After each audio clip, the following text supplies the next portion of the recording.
नमस्कार दोस्तों, स्वागत है आप सभी का हमारे YouTube चैनल हाईवे इंजीनियरिंग में। रोड कंस्ट्रक्शन से जुड़ी हुई ऐसे ही वीडियो के लिए आप हमारे चैनल को सब्सक्राइब कर सकते हैं। और इस वीडियो में मैं आपके साथ जो डिस्कस करूंगा फ्रेंड, वो है हमारा roller compacted cement concrete payment कि मिक्स्ड डिजाइन की प्रैक्टिकल अप्रोच क्या होती है, उसकी एक्सेल शीट कैसे तैयार करनी होती है, क्योंकि आपके बहुत कमेंट आते हैं इस टॉपिक के रिलेटेड। इसलिए इस वीडियो को मैं बनाना ज़रूरी समझा, जिससे आपके जो भी छोटे मोटे डाउट्स हैं, जो भी आपकी प्रॉब्लम्स हैं, वो सॉल्व कर सकूं। तो डियर फ्रेंड, हमारी जो रोलर कॉम्पैक्टेड कंक्रीट होती है वो हमारी कन्वेंशनल कंक्रीट से अलग होती है।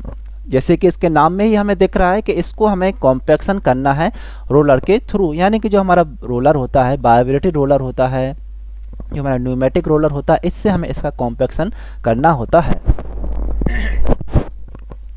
ओके डियर फ्रेंड, तो जो हमारी रोलर कॉम्पैक्टेड कंक्रीट की मिक्स डिजाइन कैसे करनी है, एक एक्सेल शीट की हेल्प से हम समझेंगे। कौन सा स्टैंडर्ड फॉलो होता है, सब कुछ हम डिस्कस करेंगे। इसलिए इस वीडियो को अंत तक देखना, जरा सा भी स्किप मत करना, नहीं तो आप हो सकता है बहुत इंपॉर्टेंट जानकारी को मिस कर जाएं। एक एक्सेल शीट की हेल्प से मैं समझाने की कोशिश करूंगा इसकी मिक्स डिजाइन कैसे करनी है, और साथ साथ डिस्कस करूंगा इसके कुछ टेक्निकल और इम्पोर्टेंट टर्म्स के बारे में। तो डियर फ्रेंड, जो जरूरी जानकारी है एक्सेल शीट, जो आप इसका एक्सेल शीट का एक इंटरफेस देख रहे हैं, इस प्रकार से आपको एक्सेल शीट प्रिपेयर करनी है।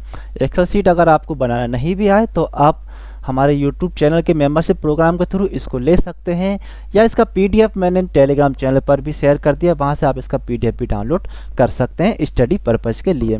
ठीक है डियर फ्रेंड, तो हमारा जो कॉमन इन्फॉर्मेशन होती है, कौन सा रोड है, कौन सा डिपार्टमेंट है, सैम्पलिंग की तारीख क्या है, टेस्टिंग की तारीख क्या है, ये सब कॉमन जानकारी आप अपने हिसाब से लिख लीजिएगा। इसमें ज़्यादा टाइम वेस्ट करने की आवश्यकता नहीं है। सबसे पहले बात करते हैं mix design of roller compacted cement concrete grade M30। सबसे पहली बात, जो हमारा RCCP कंक्रीट है वो मिनिमम M30 ग्रेड का ही होना चाहिए। इससे लोअर ग्रेड के लिए आप इसको डिजाइन नहीं कर सकते हैं। इसमें जो स्पेसिफिकेशंस फॉलो किया जाएगा वो होगा हमारा MORD, ministry of rural road department, या rural development sorry, ministry of rural development हमारा होता है। क्योंकि मोर्थ में या किसी और दूसरी स्टैंडर्ड में इसके बारे में ज़्यादा जानकारी आपको नहीं मिलेगी। MORD में आपका जो सेक्शन नंबर 1500 है वो आपका RCCP के लिए ही दिया गया है। मिनिमम सीमेंट कंटेंट आपका 350 kg होना चाहिए। मैक्सिमम सीमेंट कंटेंट आपका 425 kg से ज़्यादा नहीं होना चाहिए। ग्रेडेशन टेबल जो है, एग्रीगेट की ग्रेडेशन टेबल आपको MORD की टेबल नंबर 1500.3 में मिल जाएगी। टारगेटेड कंप्रेसिव स्ट्रेंथ, देखिए जो हमारा जो मिनिमम ग्रेड M30 अगर हम डिजाइन करेंगे तो ऑब्वियसली बात है, जब भी हम मिक्स डिजाइन करते हैं तो हमारे जो डिजायर्ड स्ट्रेंथ है, जैसे हमारा M30 की डिजायर्ड स्ट्रेंथ है 30 न्यूटन पर mm², तो इसके लिए जो टारगेटेड स्ट्रेंथ रहेगी वो इससे थोड़ी ग्रेटर ही हमें लेके चलना होती है। तो एज पर स्टैंडर्ड जो हमारी टारगेटेड कंप्रेसिव स्ट्रेंथ होगी वो हमारी FCK का 1.25 गुना होगी, यानी कि M30 ग्रेड का आप जब 1.25 गुना करेंगे तो वो हमारा हो जाता है 37.5 न्यूटन पर mm²। इसी प्रकार से टारगेटेड फ्लेक्चरल स्ट्रेंथ हो जाएगी हमारी under root FCK 0.7 under root FCK। यहाँ पे मैंने अंडर रूट की जगह पावर 1/2 लगा दिया है, तो इसको आप अंडर रूट ही पढ़िएगा, 0.7 अंडर रूट FCK। तो हमारा जो टारगेटेड कंप्रेसिव स्ट्रेंथ है वो हमारा 37.5, इसका अंडर रूट 0.7 करेंगे जब आप, तो वो हो जाएगा आपका 4.28 न्यूटन पर mm²।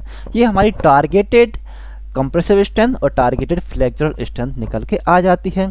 जबकि जो डिजायर्ड, जब आप फील्ड पे इसका कंस्ट्रक्शन करेंगे तो जो हमारी कंप्रेसिव स्ट्रेंथ है वो 30 न्यूटन से कम नहीं होना चाहिए, और जो हमारी फ्लेक्चरल स्ट्रेंथ है वो 3.8 न्यूटन पर mm² से कम नहीं होना चाहिए। कुछ प्री डिटरमाइन वैल्यूज हमें मालूम होना चाहिए, जैसे हमारा टाइप्स ऑफ सीमेंट कौन सा है, जो हमने यहाँ लिख लिया UltraTech OPC 43 grade. Source of aggregate क्या है वो हमने लिख लिया Agarwal stone crusher. Source of fine aggregate क्या है, सैंड हम कहाँ से ला रहे हैं, तो हमारे नर्मदा सैंड यूज कर रहे हैं। सीमेंट का इनिशियल सेटिंग टाइम है 75 मिनट्स, सीमेंट का फाइनल सेटिंग टाइम है 335 minutes. Specific gravity of cement है 3.08। एग्रीगेट इम्पैक्ट वैल्यू है कोर्स एग्रीगेट का 13.22%। कंबाइंड वाटर एब्जॉर्प्शन है कोर्स एग्रीगेट का 0.86%। वाटर एब्जॉर्प्शन है फाइन एग्रीगेट का 1.90%, जो कि हमारा 3% से कम होना चाहिए और कोर्स एग्रीगेट का 2% से कम होना चाहिए। कंबाइंड फ्लेकिनेस एलोंगेशन इंडेक्स है हमारा 20.86%। बाकी के जो डिजाइन पैरामीटर्स हैं वो मैं आपसे थोड़ी देर बाद डिस्कस करूंगा। सबसे पहले ये जो प्रीडिटरमाइंड आपको टेस्ट करना है जो कि हमारे एग्रीगेट और सेमेनी क्वालिटी के लिए होते हैं वो आपको मैंने बता दिए हैं। ये जो है आपके aggregate and sand and cement की क्वालिटी टेस्ट के लिए आपको पहले से करके रखना है। इतना सब हो जाएगा। उसके बाद आप क्या करते हैं, सबसे पहले आपको करना है हमें जो हमारा कोर्स एग्रीगेट है और उसका फाइन एग्रीगेट है उसका ग्रेडेशन कर लेना होता है। तो ये जो हमारा सी बॉर्डर है हमारी MORT की टेबल नंबर 1500.3 के अकॉर्डिंगली अगर हम देखें तो हमारा जो टेबल है वो इस प्रकार से होता है। 26.5 mm, 19 mm, 9.5 mm की सीप, 4.75 mm, 600 माइक्रोन और 75 माइक्रोन। तो हमने 5 सैंपल 20 mm के, 5 सैंपल 10 mm के और 5 सैंपल हमारा जो फाइन एग्रीगेट है या सैंड है उसके हमने ग्रेडेशन करना होते हैं। ठीक है, और उन 5 सैंपल के फिर हमें क्या करना है, एवरेज वैल्यू को निकाल लेना है। पहले तो हमें सब एक इंडिविजुअल के परसेंटेज पासिंग ले लीजिए और फिर इन परसेंटेज पासिंग की 5 सैंपल की आपको एवरेज वैल्यू लिख लेना है। यहाँ पर आप देखेंगे तो हमारा जो मैक्सिमम साइज ऑफ एग्रीगेट है वो 26.5 mm हो सकता है और नॉमिनल साइज अगर देखें तो हम 19 mm का एग्रीगेट यूज करते हैं। तो इसलिए हम जनरली जो यूज करेंगे 20 mm, 10 mm और सैंड ही यूज करेंगे। ठीक है, अब यहाँ पर हम सैंड के भी 5 सैंपल ग्रेडेशन करना है। सैंड में मैंने सी बॉर्डर थोड़ा अलग लिया है, इसमें मैंने उसको और क्लोजली ग्रेडेशन किया है। वजह सिर्फ इतनी है क्योंकि जब आप सैंड का ग्रेडेशन करेंगे तो आपको इसका फाइनेंस मॉडुलस भी निकालना होता है। तो उसकी ज़रूरत के हिसाब से मैंने क्या किया, इसमें जो सी बॉर्डर्स हैं और इसमें जो सीप्स हैं वो मैंने और बढ़ा ली हैं। इसमें से मैंने 300 माइक्रोन की सीप भी लगाई है, 150 माइक्रोन की सीप भी लगाई और 2.36 की सीप भी लगाई है। कोर्स एग्रीगेट में आपको ये सीप लगाने की ज़रूरत नहीं है, सिर्फ आप सैंड में ही लगा लीजिएगा जिससे आपका जो फाइनेंस मॉडुलस है वो भी आप इजीली कैलकुलेट कर सकें। ठीक है, तो इस प्रकार से आप 20, 10 और सैंड का ग्रेडेशन कर लेंगे 5-5 सैंपल का और उनकी एवरेज वैल्यू ले लेंगे। इसके बाद आप क्या करेंगे, इन सब का ब्लेंडिंग करेंगे। ब्लेंडिंग क्या करना है आपको, 20 mm एग्रीगेट का करना है, 10 mm एग्रीगेट का करना है, रिवर्स सैंड का करना है और अगर एम सैंड ली है तो एम सैंड का करना है। ब्लेंडिंग का मतलब क्या होता है कि हमारे जो डिफरेंट टाइप के एग्रीगेट हैं वो हम किस रेशो में मिलाएं कि हमारा जो डिजायर्ड ग्रेडेशन है, ये हमारी डिजायर्ड ग्रेडेशन की लिमिट है। ठीक है, जैसे 26.5 mm पे हमारा 100% पास हो जाना चाहिए, 19 mm पे हमारा पास हो जाना चाहिए 80 to 100, तो इसकी जो मिड वैल्यू हो जाती है वो होती है 90%। 9.5 पे हमारा 55 to 75% पास होना चाहिए, तो इसकी एक आइडियल वैल्यू या लिमिट एवरेज लिमिट हो जाती है 65%। 4.75 पे एवरेज लिमिट हो जाती है 47.5%।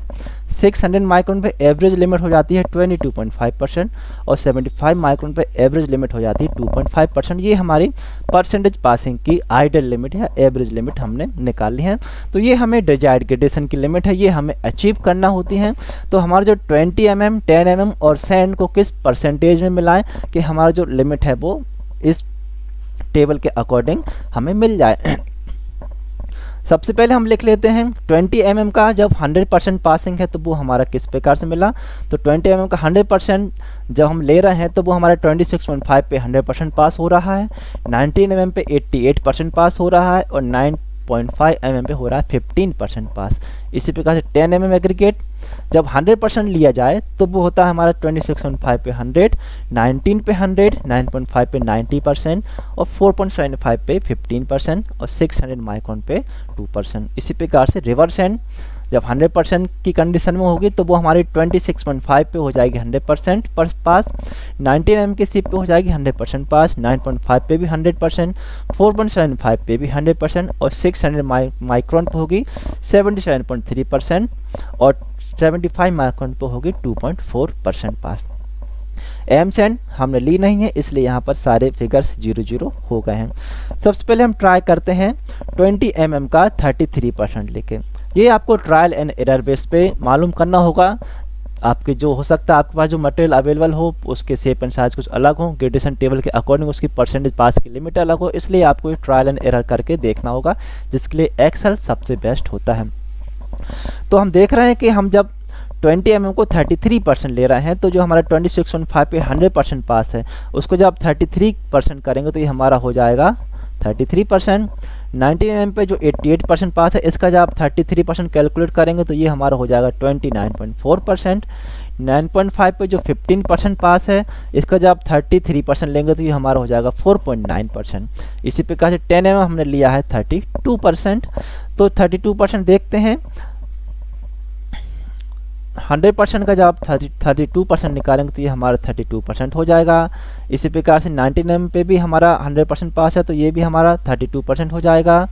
9.5 mm पे 10 mm में हमारा 90% पास, तो ये हमारा हो जाएगा 28.8%। जब आप इसका 32% कैलकुलेट करेंगे तो ये हमारा 28.8% कैलकुलेट हो जाएगा। इसी प्रकार से रेस्पेक्टिवली जो भी हमारी शीप्स हैं उनका आपको 32% कैलकुलेट करके लिख लेना है।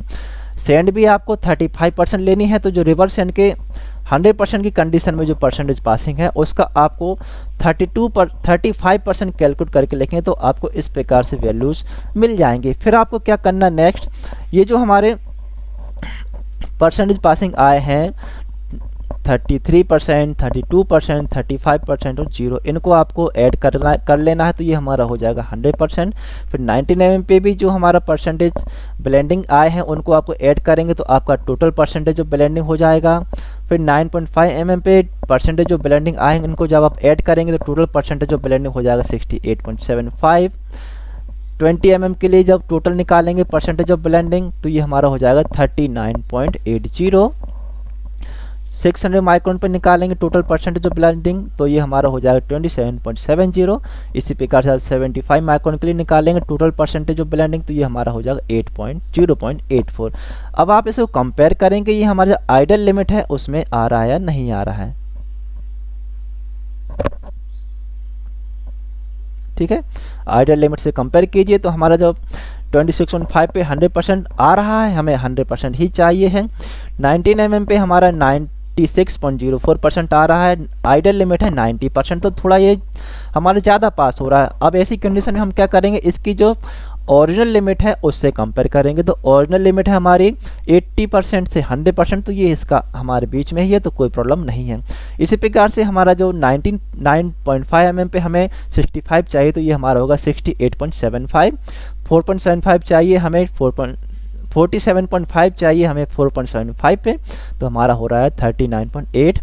600 माइक्रोन पे चाहिए है 22.5 तो हमें मिल रहा है 27.70।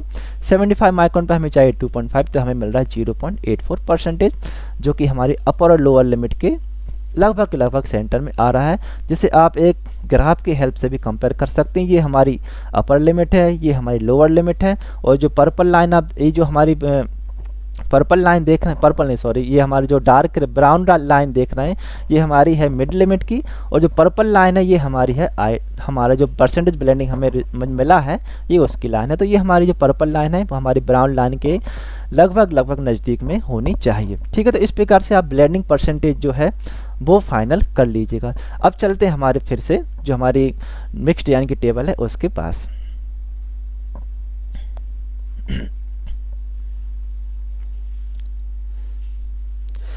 अभी हमने एग्रीगेट सीमेंट रेशो कैसे निकाला है डियर फ्रेंड। देखिए जनरली जो हम देखते हैं कि हमारा जो PQC पेमेंट होती है उसकी डेंसिटी हम मान के चल सकते हैं। जैसे हमारा PCC कंक्रीट था उसकी डेंसिटी 2400 ली जाती है, RCC की 2500 ली जाती है, तो PQC की हम 2450 मान लेते हैं। ठीक है, 2450 हमारा पर क्यूबिक मीटर kg पर क्यूबिक मीटर कंक्रीट होना चाहिए, ऐसा हम अज्यूम कर सकते हैं। अब based on trial cement content हम मान लेते हैं कि हमारा 385 सीमेंट हम मिलाएंगे तो हमारा जो स्ट्रेंथ है वो हमें 37.5 न्यूटन से अधिक मिल जाएगा, क्योंकि हमें मिनिमम तो 350 चाहिए और मैक्सिमम 425 चाहिए। तो 350 से ऊपर की वैल्यू हम पकड़ लेते हैं, कितना 385 kg। आप अपने अकॉर्डिंग जो आपके पुराने एक्सपीरियंस हों या कुछ पुरानी रिपोर्ट्स हैं, उससे भी इसको कैरी फॉरवर्ड कर सकते हैं। उनके आधार पर आप अपना ट्रायल बना सकते हैं, क्योंकि इसमें कोई वाटर सीमेंट रेशो वाला क्राइटेरिया नहीं है जिससे आप सीमेंट की एग्जैक्ट वैल्यू को निकाल सकें। तो मैंने यहाँ 385 को ले लिया है। अब जब 385 kg में निकालूं तो मेरा अगर 2450 करता हूं मैं, 2450 माइनस 385, तो मेरा लगभग 2065 kg जो है एग्रीगेट आ जाता है। तो मैं जब इसका रेशो में इसको कन्वर्ट करूंगा तो ये मेरा रेशो लगभग आ जाता है 5.5:1, यानी कि 385 जो हमारा है वो हमारे एग्रीगेट का, मतलब जो हमारा टोटल एग्रीगेट है 2065, वो हमारी सीमेंट के वेट का जो है 385 kg, इसका लगभग 5.5 गुना निकल के आ जाता है। तो ये हमारा एग्रीगेट सीमेंट रेशो हो गया है। ओके, अब एग्रीगेट कंटेंट हमने कितना निकाल लिया है, 2170। अभी कितना कैलकुलेट किया था हमने, 2450 माइनस 385, तो ये हो गया हमारा 2065। तो यहाँ पे मैं कितना लिख लेता हूँ,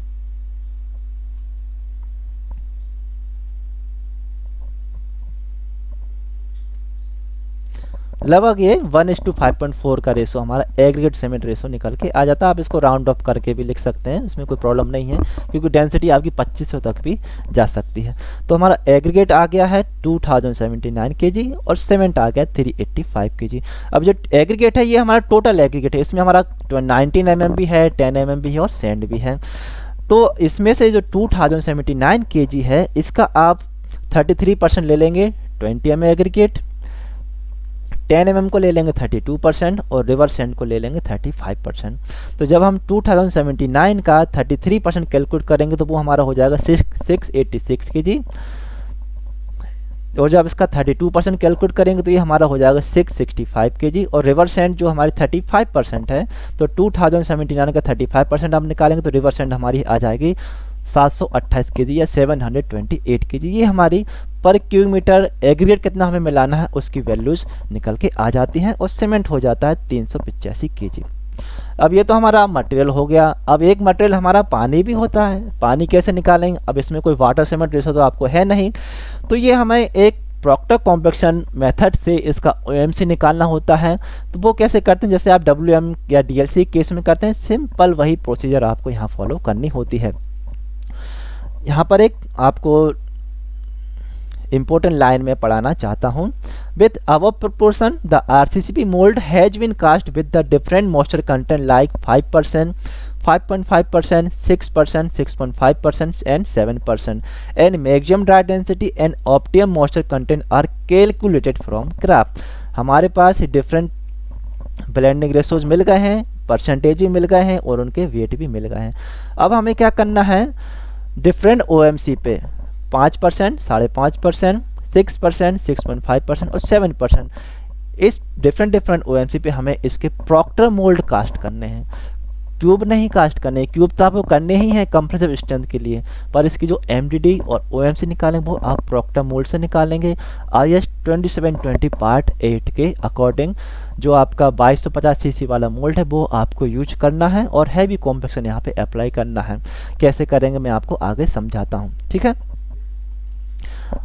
अब जब आप प्रॉक्टर टेस्ट करेंगे तो आपको ये कुछ वैल्यूज मिलेंगी जो मैं आपको आगे बताता हूँ।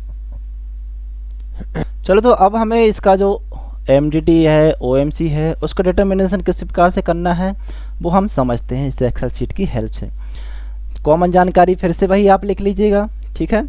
टाइप ऑफ कंक्रीट हमारा M30, मिनिमम सीमेंट कंटेंट है, मिनिमम नहीं जो हमारा डिजाइन कंटेंट है वो 385 kg, एग्रीगेट और सीमेंट रेशो था हमारा 5.4, ठीक है।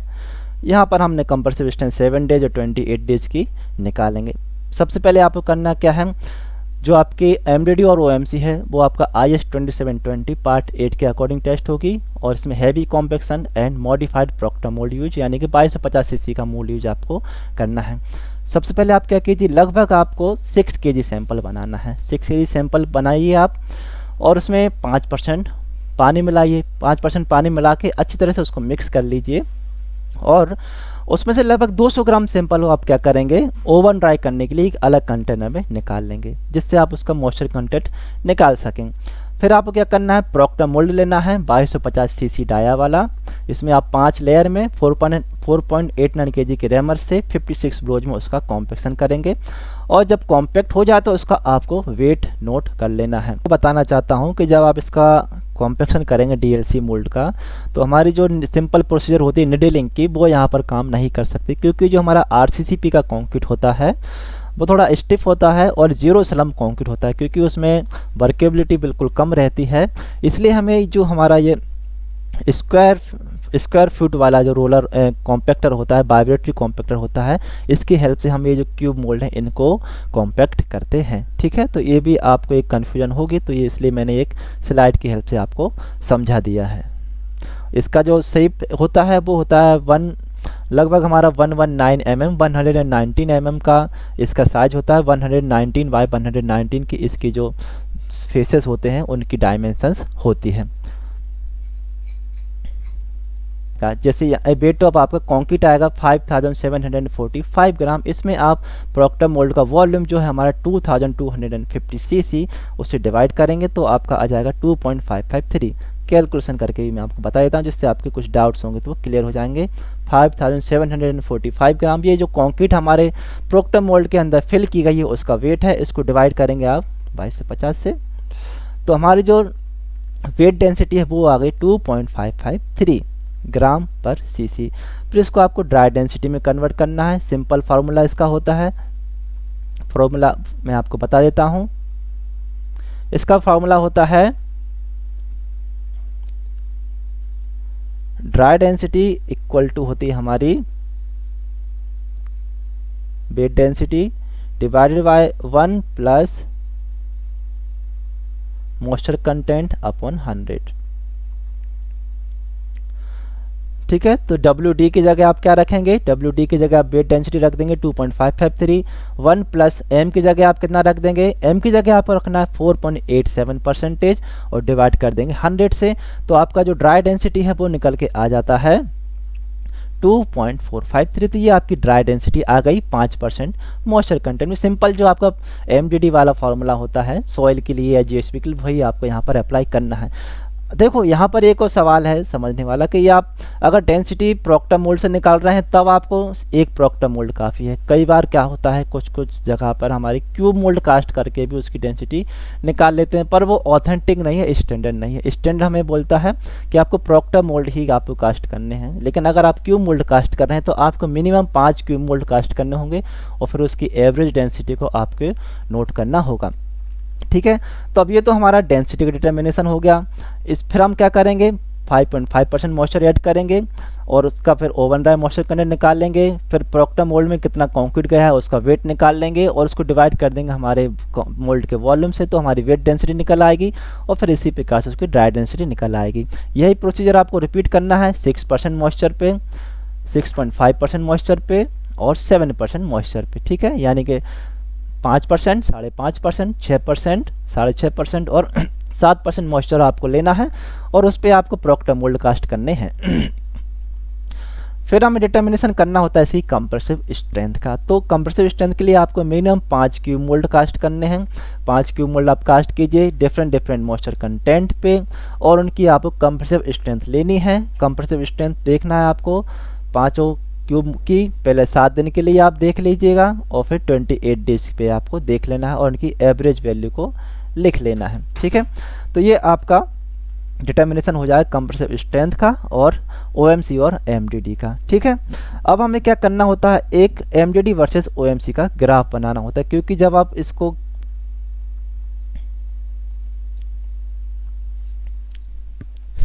यहाँ पर मैं वैल्यूज लिख लेता हूँ। 4.887 OMC पे हमारा डेंसिटी कितना आया है, वो आ गया है 2.435।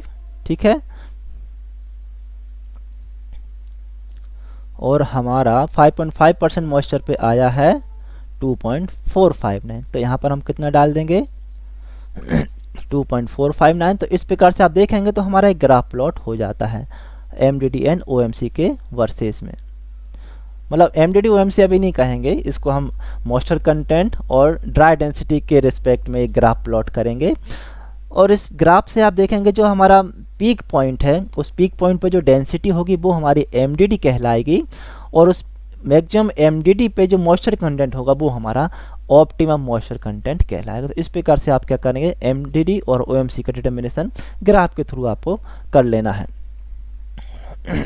मॉइस्चर कंटेंट आपको ओवन ड्राई वाला रखना है और ड्राई डेंसिटी आपको ये वाली रखनी है। स्ट्रेंथ भी आपको चेक कर लेनी है कि भाई आपकी जो कंप्रेसिव स्ट्रेंथ है वो आपकी फुलफिल हो रही है नहीं हो रही, टारगेटेड जो कंप्रेसिव स्ट्रेंथ है वो आपकी मिल रही है नहीं मिल रही। जैसे अब यहाँ पर हम देखते हैं तो हमारी टारगेटेड स्ट्रेंथ कितनी थी डियर फ्रेंड, वो थी हमारी 37.5 न्यूटन पर mm², जो कि हमें मिली है कितने पे, 6% मॉइस्चर कंटेंट पे, जो कि ओवन ड्राई मॉइस्चर कंटेंट है हमारा 5.88%।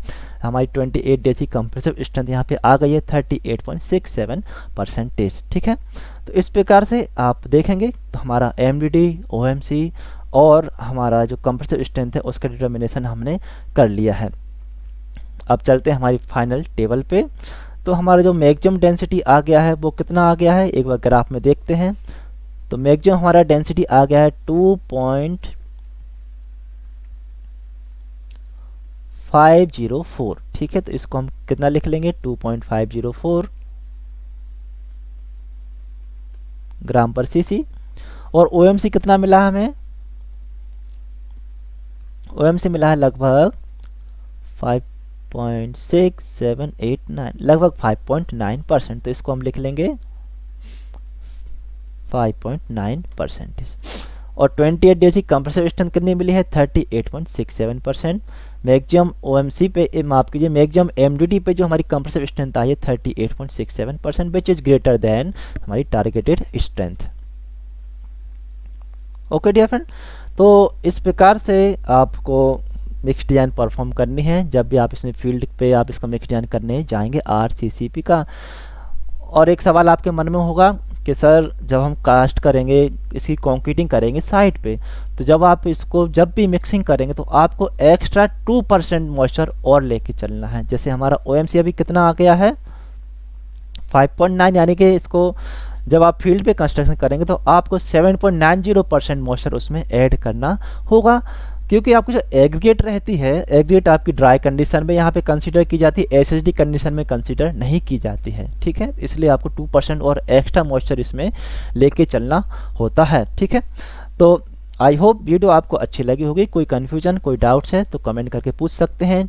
टेलीग्राम चैनल पर लाइव आप मुझसे डिस्कस कर सकते हैं। ये एक्सेल शीट आप मुझसे हमारे YouTube मेंबरशिप प्रोग्राम के थ्रू ले सकते हैं। PDF मैंने इसका टेलीग्राम चैनल पर शेयर कर दिया है, तो वहाँ से आप इसको डाउनलोड कर लीजिएगा। ओके फ्रेंड, चलता हूँ। आज की वीडियो में बस इतना ही, फिर से मिलेंगे आपसे एक नई वीडियो में। तब तक के लिए tata, take care and good bye.